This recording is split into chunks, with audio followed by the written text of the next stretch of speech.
Paper का नाम क्या है आपके? कार्यालय, हिंदी और कंप्यूटर। ठीक है, पहला सवाल है संपूर्ण विश्व में अनेक कंप्यूटरों को जोड़ने वाला नेटवर्क है। Option intranet, internet, network, ARP net. Internet. क्या उत्तर है? इंटरनेट। इंट्रानेट वगैरह करके कंफ्यूज करना चाहें तो कंफ्यूज होने की जरूरत नहीं। ठीक है, कंप्यूटरों को जोड़ने वाला जो माध्यम है वो क्या कहलाएगा? इंटरनेट। दूसरा सवाल, PPT शॉर्ट फॉर्म है पावर पॉइंट प्रेजेंटेशन का। ये आपके ऑप्शन भी है। ठीक है, इसके नीचे से 3 और दे दिए हैं, power pressure, power play, primary play. तो कहीं और हमें टिक करने की जरूरत नहीं है, पावर पॉइंट प्रेजेंटेशन। ठीक है, तीसरा, इंटरनेट क्या होता है? ऑप्शन है बैडमिंटन नेट, मछली पकड़ने का नेट, कंप्यूटर आधारित अंतरराष्ट्रीय सूचना तंत्र, फुटबॉल नेट। हाँ, सी ही होगा। क्यों? क्योंकि फुटबॉल नेट से हम नेट नहीं चलाते हैं, मछली पकड़ने के नेट से हम नेट नहीं चलाते हैं और बैडमिंटन से भी नेट नहीं चलाते हैं। तो कंप्यूटर आधारित अंतरराष्ट्रीय सूचना तंत्र क्या कहलाएगा? इंटरनेट कहलाएगा। ठीक है, अब देखो www हिंदी भाषा क्या है? ठीक है, एक हिंदी पुस्तक है, हिंदी की वेबसाइट है, एक उपन्यास है, एक पत्रिका है। हिंदी वेबसाइट। जवाब है क्या हो जाएगी? एक वेबसाइट है, हिंदी की एक वेबसाइट।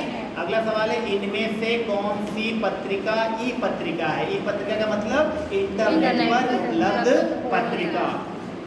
हंस, कथादेश, तद्भव, यह सभी। इसका उत्तर है कथादेश। ठीक है, कथादेश पत्रिका नेट पर सर्च करोगे तो आपको मिल जाएगी, बाकी पत्रिकाएं भी नेट पर मिलती नहीं है। ठीक है, इसका PDF बना के मैं दे दूंगा, टेंशन नहीं लेना। ठीक है, अभी सुनते जाओ। इनमें से कौन सा ई समाचार पत्र है? अभिव्यक्ति, पंजाब केसरी, ई पेपर, अनुभूति, इनमें से कोई नहीं। अभिव्यक्ति लगा दिया अपने ही पेपर। ये कह रहा हूँ, आप अपने स्वयं के विवेक का इस्तेमाल करेंगे तो कुछ सवालों के जवाब आपको ना पढ़ते हुए भी आ जाएंगे। ठीक है, इंटरनेट पर उपलब्ध है कहानी, नाटक, उपन्यास, यह सभी सब आपको मिलता है इंटरनेट पे। ठीक है, साहित्यकारों की रचनाओं का इंटरनेट पर अध्ययन आसान है, किसके कारण से? ठीक है, ऑप्शन है इस पुस्तकालय, ब्लॉग, TV चैनल, चैटिंग। साहित्यकारों की रचनाओं का इंटरनेट पर अध्ययन आसान है, मतलब जो साहित्यकार लिखते हैं उनकी रचनाएं नेट पर मिल जाती हैं। कहाँ पर? ई पुस्तकालय पर, ई लाइब्रेरी पर, ब्लॉग पर, TV चैनल पर या चैटिंग पर? बिल्कुल सिंपल सा है ना। ब्लॉग में कम लोग जुड़ते हैं, चैटिंग में और कम लोग जुड़ते हैं। ठीक है, और ब्लॉग में भी ऐसे कम लोग जुड़ते हैं, पर ई पुस्तकालय पे जो चाहे वो जुड़ सकता है, प्रयोग कर सकता है। ठीक है, लिखा है इनमें से किस वेबसाइट का हिंदी संस्करण उपलब्ध है? मतलब कौन सी ऐसी वेबसाइट है जो अंग्रेजी में भी है और हिंदी में भी है? ठीक है, सेबी, BSE, NSE, इन सभी के, मतलब सभी। इसका उत्तर है सेबी। ठीक है, सेबी पे क्या है? उसका जो संस्करण है हिंदी में भी है और अंग्रेजी में। ये ऐसे कुछ 2-4 मतलब कठिन भी आ जाए तो घबराना नहीं है। अच्छा, ये सवाल देखो, इनमें से कौन सा ईमेल सेवा नहीं है? Yahoo mail, Gmail, Rediff mail, Hell mail. इसने शब्द ही खेल दिया है ना, हेल मेल। हेल मेल का मतलब होता है मेल जोल करना। ऐसी कोई भी जीमेल की वेबसाइट नहीं है। ठीक है, हेल मेल इसमें नहीं आएगा। बाकी सब पे आप अपना ईमेल बना सकते हो, चाहे याहू हो, चाहे जीमेल हो और चाहे रेडिफ मेल हो। ठीक है, इसे सुनो, सर्वाधिक तेज गति से अधिकांश लोगों तक मैसेज पहुंचाने वाला माध्यम है। ठीक है, व्हाट्सएप, स्नैपचैट, ट्विटर, इनमें से कोई नहीं। व्हाट्सएप पे कम लोग जुड़ते हैं, ट्विटर पे कोई भी जुड़ सकता है, कभी भी देख सकता है। व्हाट्सएप पे वही जुड़ेंगे जिनके पास आपका अपना कॉमन सेंस प्रयोग करना है। ठीक है, ट्विटर कोई भी जुड़ ले, कोई बाध्यता नहीं है। चलो अगला देखो, दृश्य श्रव्य अध्ययन सामग्री का डिजिटल संग्रह किससे आसानी से प्राप्त होता है? सरकारी चैनल, ई लाइब्रेरी, ब्लॉग, स्नैपचैट। ई लाइब्रेरी ये कह रहा है दिखाई और सुनाई देने वाली पाठ्य सामग्री आपको कहाँ मिलती है। तो जो डिजिटल लाइब्रेरी होती है, ई लाइब्रेरी होती है, उसका काम ही यही होता है ना, कि साहित्य की पुस्तकों को, रचनाओं को संग्रहित करके रखना। कोई भी कभी भी घर से बैठ के एक्सेस कर सकता है, प्राप्त कर सकता है। ठीक है। प्रोफेशनल जानकारी हेतु फेसबुक द्वारा दिया गया विकल्प है। प्रोफेशनल का मतलब हुआ आप कोई व्यवसाय करना चाह रहे हैं फेसबुक पे, तो आप फेसबुक पे क्या बनाएंगे? सुनो, इंस्टाग्राम, व्हाट्सएप, फेसबुक पेज, इनमें से कोई नहीं। फेसबुक पेज बना के लोग अपने व्यवसाय का प्रमोशन भी कर सकते हैं। ठीक है। ब्लॉग का फुल फॉर्म क्या है? ब्लॉगिंग, वेबसाइट, वेबलॉग या ब्लॉगर? वेबलॉग। ब्लॉगर पे मत टिक करना, ब्लॉगिंग पे टिक मत करना, वेबलॉग पे टिक करना। अब लिखा है इंटरनेट से मांग के अनुसार, इंटरनेट से मांग के अनुसार, अपनी आवश्यकता के अनुसार ऑडियो सुनने का माध्यम क्या कहलाता है? इंटरनेट पर कोई चीज़ जो सुनते हो अपनी इच्छा अनुसार, वो क्या कहलाएगा? ठीक है। ब्रॉडकास्ट कहलाएगा, अपर कास्ट कहलाएगा, लो कास्ट कहलाएगा या पॉडकास्ट कहलाएगा? पॉडकास्ट। मैंने बताया था ना, जो भी इस तरह के माध्यम है जो आप सुन सकते हो इंटरनेट से, वो सबके सब क्या कहलाएंगे?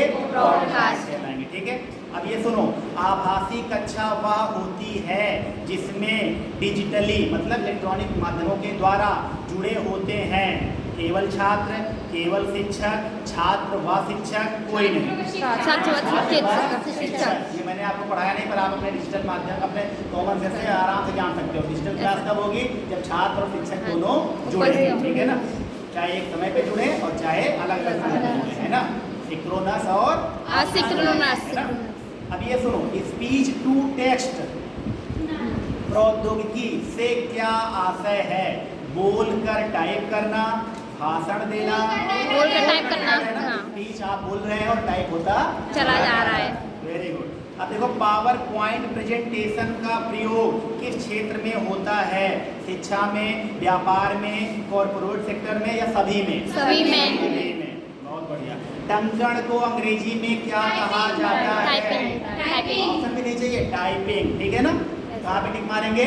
टाइपिंग पे। ठीक है। अब शॉर्ट हैंड को हिंदी में क्या कहा जाता है? शॉर्ट हैंड अभी वाले बताओगे? आशुलिपि, देवनागरी लिपि, मुद्रण लिपि या खरोष्ठी लिपि? आशुलिपि। शॉर्ट हैंड को अंग्रेजी में क्या, हिंदी में क्या कहेंगे? आशुलिपि। ठीक है। हाँ। फॉन्ट को हिंदी में क्या कहा जाता है? फॉन्ट को हिंदी में क्या कहा जाता है? ऑप्शन है आशुलिपि, मुद्रण लिपि, देवनागरी लिपि, इनमें से कोई नहीं। इनमें से कोई नहीं। अरे मुद्रण लिपि भाई, क्या होगा? टाइप जब करते हो तो कुछ छपता है ना।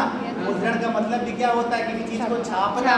तो क्या हो जाएगा? मुद्रण लिपि या मुद्र लिपि। ठीक है। कंप्यूटर में अक्षरों को लिखने की विभिन्न शैलियां क्या कहलाती हैं?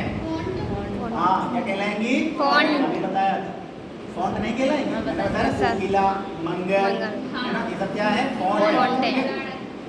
ठीक है, चाणक्य भी। हाँ, अच्छा। सभी चिन्हों की आवश्यकता पूर्ति हेतु एक सक्षम, एक समान मानकीकृत कोड है। अब देखो, नाम पढ़ो। टाइपिंग, यूनिकोड, राइटिंग, इनमें से कोई नहीं। यूनिकोड है ना, सबके लिए एक अक्षर समान वो दे देता है। RAM टाइप करोगे क्या आएगा? राम आएगा। शोध का शाब्दिक अर्थ है संदेह करना, जलाना, शुद्ध करना, अनुकरण करना। शुद्ध करना कर लेंगे ना सब? शुद्ध करना। ठीक है। शोध का सबसे प्रमुख तत्व क्या है? जिज्ञासा, व्यग्रता, आकर्मण्यता, व्याकुलता। जिज्ञासा के शोध होगा ही नहीं, है ना, आपकी रुचि हो और आप जानने के इच्छुक हो। इनमें से कौन सा शोध का प्रकार है?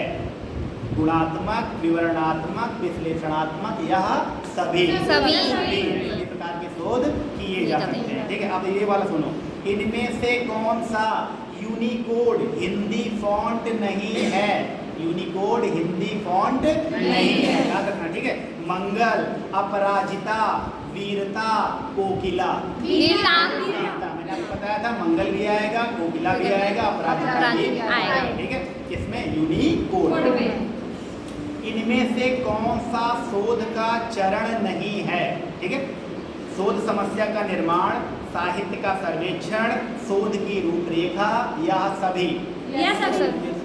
अगर ये पूछे सभी। कि कौन सा चरण है ना, तो सभी हो जाएगा। इसने सवाल क्या दिया, कौन सा चरण नहीं है, इसका उत्तर इसने गलत है। तो हाँ। क्या देना था, कौन सा चरण है, यह सभी। क्योंकि जब हम शोध के चरण पढ़ा रहे थे तो हमने आपको ये सारे चरण बताए, तो समस्या भी उसमें होगी, है ना, प्रारूप भी आप बनाओगे, सारी चीजें होंगी। ठीक है, अब ये सुनो, दो निकटवर्ती वर्णों के परस्पर मेल से होने वाला विकार कहलाता है, सबको पता है, संधि। वर्ण पूछेगा तो संधि, शब्द पूछेगा तो समास। अगला देखो, इनमें से कौन सा संधि का प्रकार है? ऑप्शन सुन लेना, स्वर, व्यंजन, विसर्ग, या सभी? या सभी। ठीक है, संधि कितने प्रकार की होती है? 3 प्रकार की। स्वर संधि, व्यंजन संधि और विसर्ग। हाँ, ठीक है।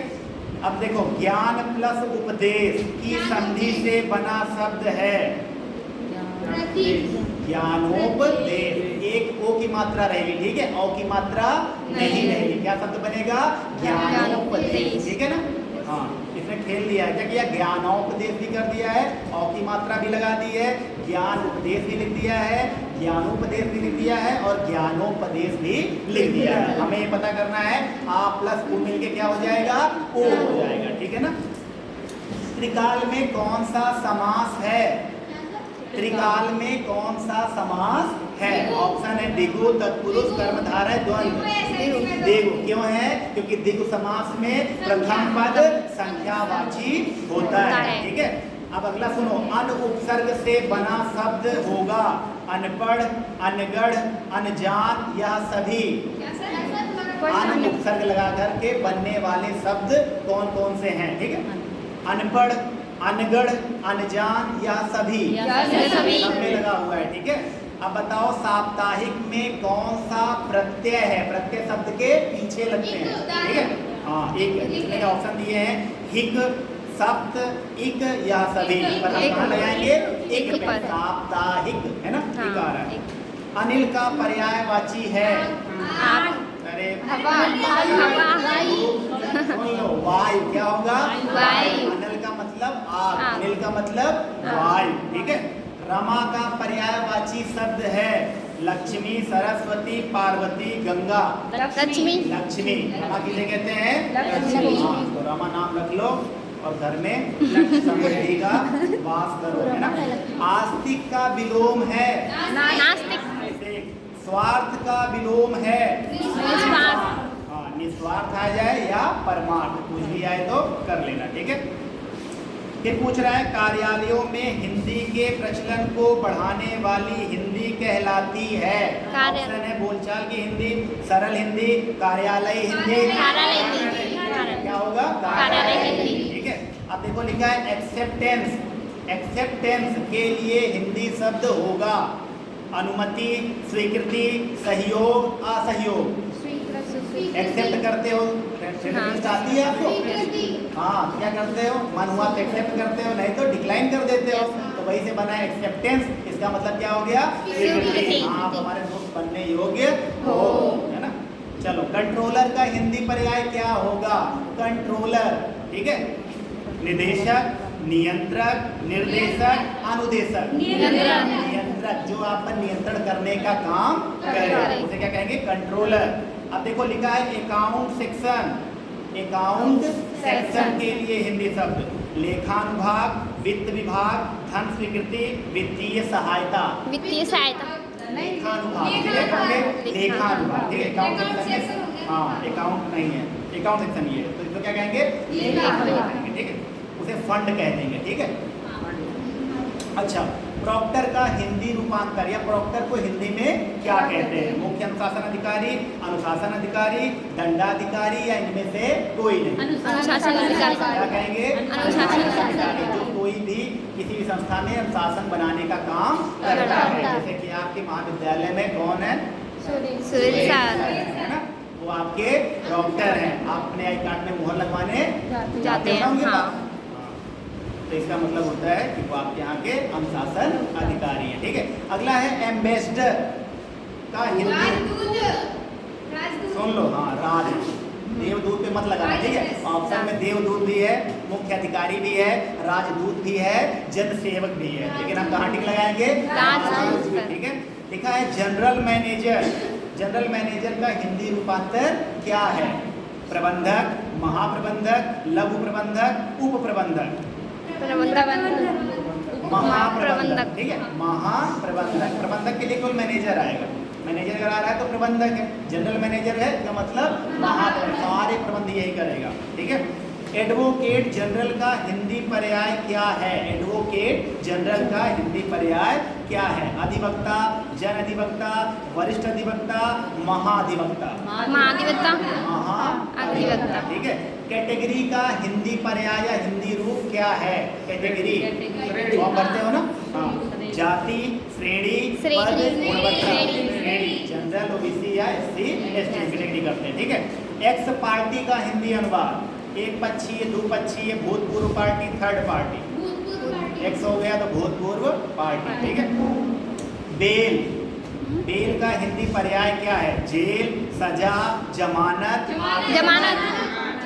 अभी जेल जाते हैं तो छुड़ा लाते हैं तो क्या कहते हैं? जमानत। ठीक है, अब देखो एफिडेविट, एफिडेविट का हिंदी क्या होगा? शपथ पत्र। ठीक है, शपथ पत्र। अच्छा, ये लिख रहा है कि इनमें से कौन सी विशेषता ऐसी है जो कार्यालय के पत्र में नहीं पाई जाती है? ठीक है, सुनना, नहीं सब कौन सी पाई जाती है? तथ्यात्मकता, स्पष्टता, संक्षिप्तता, सभी सब होने चाहिए। ठीक है ना, क्योंकि ये कार्यालय के कामकाज की भाषा है, इसमें अनावश्यक चीजों की जरूरत नहीं है। ठीक है, सरकारी पत्र में इनमें से कौन सी विशेषता नहीं होती है?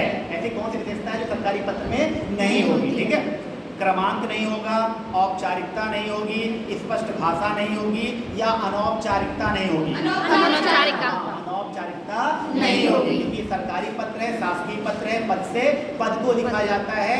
राज्य सरकार केंद्र सरकार से बात करेगी या एक सरकारी कार्यालय दूसरे सरकारी कार्यालय से बात करेगा तो इस प्रकार के पत्र का प्रयोग करेगा। किस प्रकार के पत्र का? सरकारी पत्र या प्रशासनिक पत्र। ठीक है ना, तो इसकी भाषा अनौपचारिक नहीं होगी। जिस पत्र की भाषा अनौपचारिक होगी वो कौन सा होगा? निजी पत्र हो सकते हैं या अर्ध सरकारी पत्र भी हो सकता है। ठीक है, अच्छा, अर्ध सरकारी पत्र किस उद्देश्य से लिखा जाता है? इनका सवाल है। तो शीघ्र कार्यवाही हेतु, परिचय हेतु, कुशलता हेतु या मित्रता हेतु? हाँ, शीघ्र कार्यवाही हेतु। एक सरकारी पद पे बैठा हुआ आदमी देख रहा है कि दूसरे सरकारी पद पे बैठा हुआ आदमी अपने पद का जो कार्य है वो सही से नहीं कर रहा है या विलंब कर रहा है, तो क्या करेगा? व्यक्तिगत निवेदन के आधार पर उस काम को करवाएगा। शीघ्र कार्यवाही हेतु। ठीक है, इसीलिए क्या कहलाएगा? ये अर्ध सरकारी पत्र कहलाएगा। अच्छा, कर्मचारी के ट्रांसफर की सूचना देने वाला कार्यालय पत्र क्या कहलाता है? किसी के ट्रांसफर की सूचना किस पत्र के द्वारा दी जाती है? उत्तर सुनो, परिपत्र, निविदा सूचना, कार्यालय आदेश या टिप्पण? ठीक है, इसमें लिखा है अगला, सभी संबद्ध कार्यालयों को एक साथ भेजा जाने वाला पत्र क्या कहलाता है? परिपत्र कहलाता है ना। और पूछ रहे हैं कौन सा पत्राचार वैयक्तिक वर्ग में आता है? व्यक्तिगत वर्ग में कौन सा पत्र आएगा? 4 पत्र पढ़ रहा हूँ, सुनना। निमंत्रण पत्र, व्यावसायिक पत्र, निमंत्रण पत्र हम व्यक्तिगत तौर पर किसी को देते हैं। जिसको इच्छा होगी बुलाएंगे, जिसको इच्छा होगी नहीं बुलाएंगे, है ना। मेरे अंगने में तुम्हारा क्या चलो, इनमें से कौन सा कार्यालयी पत्र नहीं है? ठीक है, इसको थोड़ा ध्यान सुनना, जवाब आ जाएगा। पूछ रहा है इनमें से जो 4 ऑप्शन दिए जा रहे हैं इनमें से कौन सा पत्र है जो कार्यालय में प्रयोग नहीं होता है? ठीक है, अनुस्मारक क्या कहते हैं इसको अंग्रेजी में? रिमाइंडर। संकल्प इसे क्या कहते हैं अंग्रेजी में? रिजोल्यूशन पढ़ाया था। परिपत्र क्या कहते हैं? सर्कुलर। और आखिरी है संपादक के नाम पत्र। सही, जब 3 कार्यालय में प्रयोग होने वाले हैं तो चौथा अपने आप क्या हो जाएगा? नहीं होने वाला। नहीं, 4 ही तो ऑप्शन है ना आपके पास, तो ऐसे ही क्या करना है आपको? चारों ऑप्शन अच्छे से देख लेने हैं। अगर 3 आपको पता चलिए कार्यालय में प्रयोग होते हैं तो चौथा जो बच रहा है वो क्या हो जाएगा?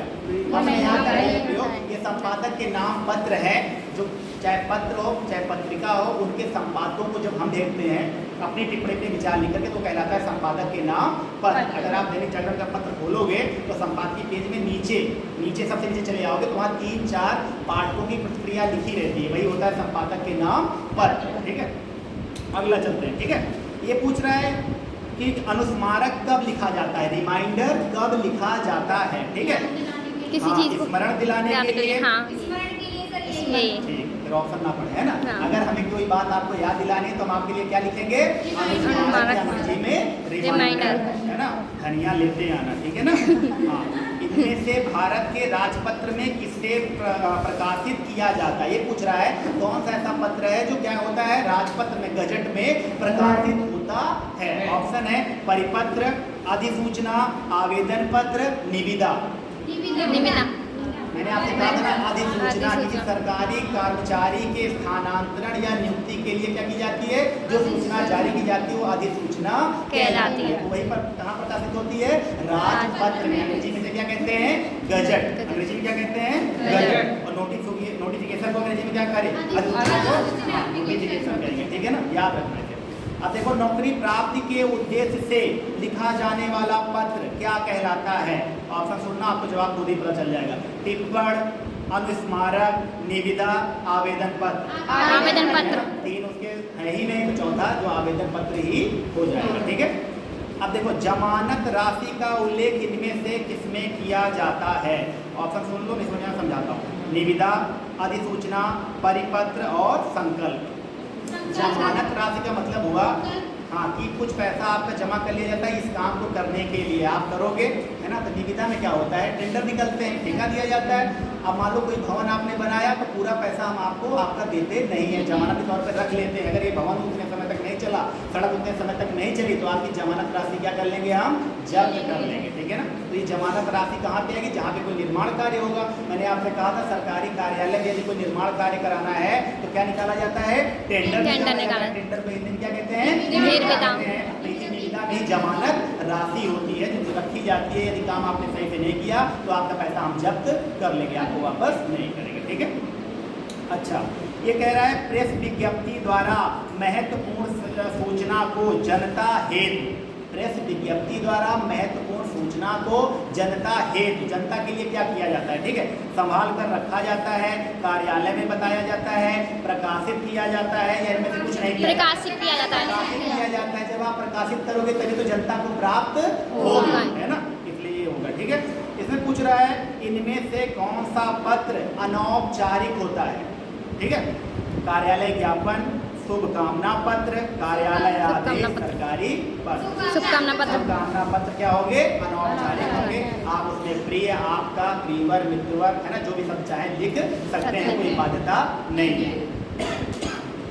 अच्छा, ये सुनना है ना, किस पत्र में संबोधन और स्वनिर्देश का उल्लेख नहीं होता है। संबोधन और स्वनिर्देश का उल्लेख नहीं होता है। पत्र किसके लिए है उसका नाम नहीं लिखा होता है। सुनो, कार्यालयीय आदेश, परिपत्र, प्रेस विज्ञप्ति, प्रार्थना पत्र। परिपत्र। क्यों? क्योंकि अगर आपने किसी का नाम लिख दिया तो वो पत्र सबको नहीं जाएगा, और परिपत्र वह पत्र है जो सबको समान रूप से भेजा जाता है, इसीलिए उसमें किसी का नाम नहीं लिखा जाता ताकि सबके पास जाए। अगर नाम लिख दोगे तो जिसका नाम लिखा होगा केवल वही रिसीव करेगा। ठीक है, ये कह रहा है इनमें कौन सी विशेषता प्रारूप की नहीं है। प्रारूप का मतलब समझ रहे हो, आलेखन या मसौदा, है ना। ये कह रहा है इसमें कौन सी विशेषता है जो उसकी नहीं है। शुद्धता होनी चाहिए कि नहीं होनी चाहिए, होनी चाहिए। संक्षिप्तता होनी चाहिए कि नहीं होनी चाहिए, पूर्णता होनी चाहिए कि नहीं होनी चाहिए, अस्पष्टता होनी चाहिए कि नहीं होनी चाहिए, है ना। उसमें अगर अस्पष्टता है तो प्रारूपण के अंतर्गत नहीं आएगा। अब कह रहे हैं किसी पत्र का प्रारूप तैयार करने को क्या कहते हैं, प्रारूपण। ठीक है, तो और दिया है पल्लवन, संक्षेपण, टिप्पण, पर आपको और पेंटिंग लगाने की जरूरत नहीं है। प्रारूप बनाने की प्रक्रिया प्रारूपण कहलाती है। ठीक है ना। टिप्पणी लेखन में, ये आपके लिए थोड़ा सा होगा, टिप्पणी लेखन में लिपिक कहाँ हस्ताक्षर करता है। टिप्पणी लिखने में मैंने कहा ना, बड़े अधिकारी सारे काम तो कर नहीं पाएंगे, उनसे जो नीचे अधिकारी होते हैं, कर्मचारी होते हैं, वो पत्र पढ़ के उसकी विशेष सूचना को कहीं लिख देते हैं। तो एक फाइल होती है, फाइल में जो बाएं हाथ का पेज होगा उसी पे टिप्पणी लिखने का काम किया जाता है। तो इसमें को कह रहा है कि जो लिपिक है जो काम कर रहा है टिप्पणी लिखने का, वो साइन कहाँ करेगा, ठीक है, बाईं ओर, या मैंने पढ़ाया है तो बाईं ओर में, ठीक है। ये देगा नहीं, दाईं ओर कौन करेगा, अधिकारी करेगा, बाईं ओर कौन करेगा, लिपिक करेगा, जो नीचे वाला आदमी है, ठीक है। याद रखना, टिप्पणी हमेशा बाएं पेज पर लिखी जाती है, दाएं पेज पे नहीं लिखी जाती है। अधिकारी लिखेगा प्रारूपण, तब वो दाएं पेज पे साइन करेगा। टिप्पणी कहाँ लिखी जाएगी, हमेशा बाईं, हाँ कोई फाइल होगी उसका जो बायां पेज होगा उसी पे टिप्पणी लिखी जाएगी, पहला और उसका बायां पेज, ठीक है। तो वहीं पे वो साइन करेगा, तो बाईं ओर, याद रखना, ठीक है। फिर पूछ रहा है प्रारूप में सबसे ऊपर बाईं ओर क्या लिखा होता है। ये प्रारूप है सेवा में जहाँ लिखा, तो पूछ रहा है सबसे ऊपर क्या लिखा रहता है, ठीक है। कहाँ पे, प्रारूप में, ठीक है। प्राप्तकर्ता का नाम, पत्र संख्या, कार्यालय का नाम या प्रेषक का नाम, प्रेषक का नाम, हाँ जो भेज रहा है उसी का नाम लिखा जाएगा, ठीक है। फिर पूछ रहा है टिप्पणी की विशेषता क्या क्या है, ठीक है। पूर्वाग्रह से मुक्त होना, वैयक्तिक आक्षेप रहित होना, मतलब व्यक्ति के आधार पर अपना नियम बदल दे ऐसा ना हो, सरल होना, यह सभी। इसका उत्तर है यह सभी। मतलब जो टिप्पणी लिखने वाला है वो किसी व्यक्ति के पहले से धारणा बना के ना रखे कि व्यक्ति अच्छा है या खराब है। जो आपके सामने पत्र आया है उस पत्र के आधार पर आप अपनी बात लिखेंगे, पहली बात। फिर वैयक्तिक आक्षेप रहित होना, मतलब उसके ऊपर कोई आक्षेप अपने मन में बना लेना कि ये अच्छा है या बुरा है, कि धारणा आप नहीं बनाएंगे। और आपको क्या होना चाहिए, सरल होना। सरल का मतलब जो बात लिख रहे हैं वो समझ में आने वाली। ये टिप्पणी की विशेषता पूछ रहा है, आपकी टिप्पणी में क्या क्या होना चाहिए। टिप्पणी लिखने वाला अपना पराया नहीं देखता है, पहले से कोई धारणा बना के नहीं रखता है कि इसके प्रति यही लिखना है, ऐसी कोई धारणा लिखता है। जो पत्र में आएगा पत्र के बारे में ही लिखेगा। समझ लो कि जज वही न्याय करता है जो उसके सामने तथ्य आता है। इसका अपना आया है, पराया आया है, हिंदू है, मुसलमान है, क्या आया है, इससे फर्क नहीं पड़ता है। ऐसा ही काम टिप्पणी लिखने वाले का होता है, ठीक है। अब ये कह रहा है टिप्पणी लेखन में अधिकारी के हस्ताक्षर कहाँ होते हैं। बाएं हाथ पे लिपिक करेगा, दाएं हाथ पे अधिकारी, ठीक है। कह रहा है किस पत्र पर अधिकारियों, लिपिकों आदि की अभियुक्तियां, मतलब टिप्पणियां, ठीक है, कहलाती। किसी पत्र पर अधिकारी या लिपिक जो लिखते हैं वो क्या कहलाएगा। सिंपल सा सवाल है, ठीक है। प्रारूपण कहलाएगा, संक्षेपण कहलाएगा, निविदा कहलाएगा, टिप्पणियां कहलाएगा। टिप्पणियां कहलाएगा, चाहे लिपिक लिख रहा हो चाहे अधिकारी लिख रहा हो, ठीक है। अभियुक्ति मतलब होता है उसका अपना विचार, ठीक है। पूछ रहा है इनमें से कौन सी टिप्पणी की विशेषता नहीं है। टिप्पणी की विशेषता कौन सी नहीं है। संक्षिप्तता, तर्कसंगत, निरपेक्ष, अनौचित्यपूर्ण। औचित्य होना चाहिए, अनौचित्य नहीं होना चाहिए।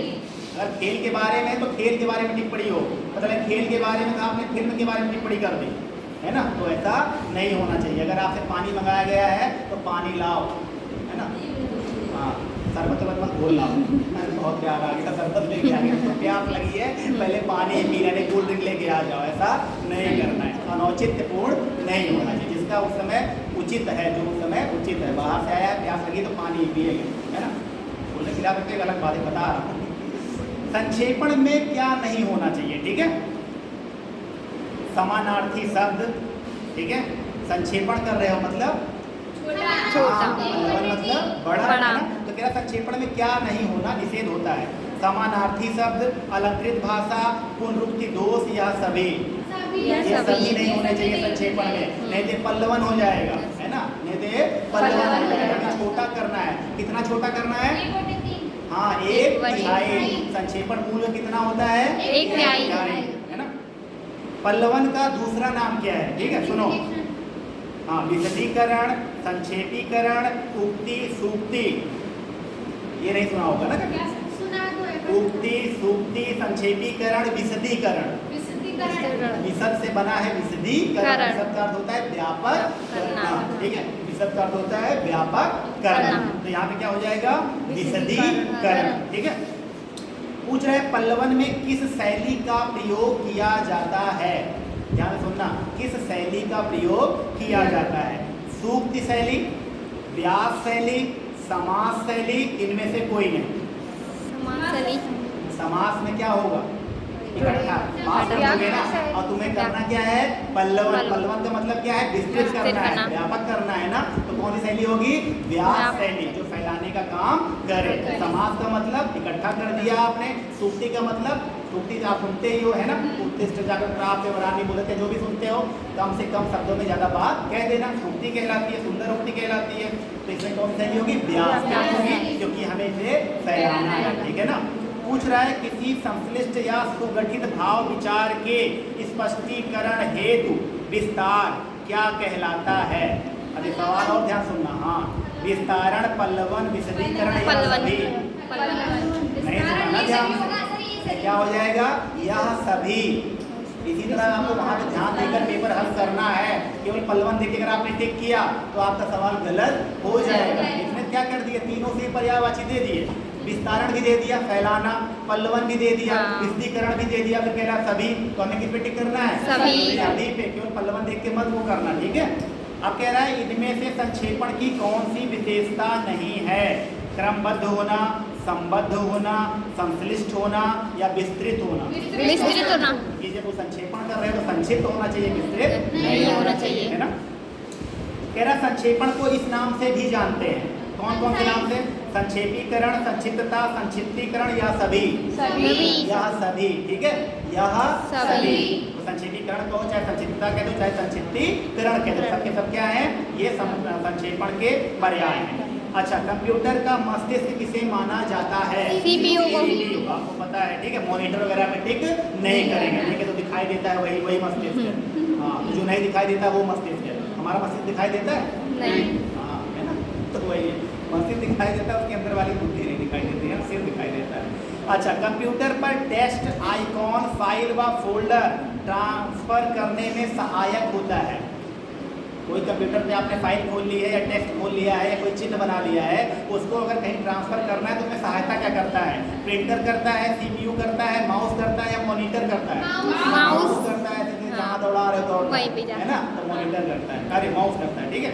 अच्छा, कंप्यूटर मेमोरी में क्या स्टोर होता है, कंप्यूटर की मेमोरी में क्या स्टोर होता है, सूचना, डाटा, प्रोग्राम या सभी। डाटा, वो सभी। पूरा सवाल नहीं सुनना, पसंद आई है ना, पूरा सवाल सुन लो, देख लेना ऑप्शन, नहीं तो फिर अपना जानना हम क्या करें, है ना। यह सभी सब करेगा भाई, सूचना दोगे तब भी, डाटा दोगे तब भी, प्रोग्राम डालोगे तब भी, कंप्यूटर कहाँ, सब तो रखता है ना अपने पास।